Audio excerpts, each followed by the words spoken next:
Pozdrav svima i dobrodošli na mom kanalu. Ovom prilikom ću vam pokazati kako na Facebooku sakriti status aktivnosti viđene mreže. Pa da počnemo, uđete u Facebook, zatim u 3 ravne linije sa strane, a onda u podešavanje.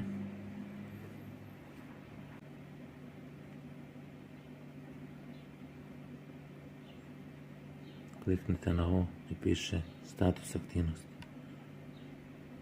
To uđete, pisat će vam, pokažete kada ste aktivni. Vašim prijateljima i kontaktima se prikazuje da li ste aktivni, da li ste nedavno bili aktivni na ovom profilu.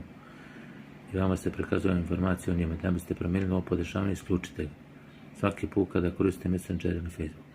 Evo, vi kliknete na ovo da ga isključite. Želite da isključite status aktivnosti.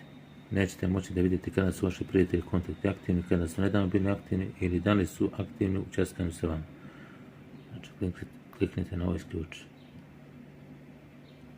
Znači, sad smo ga isključili i nećete moći vidjeti kada su vaši kontakti aktivni na mreži, a isto tako oni neće moći vidjeti kada ste vi aktivni na mreži.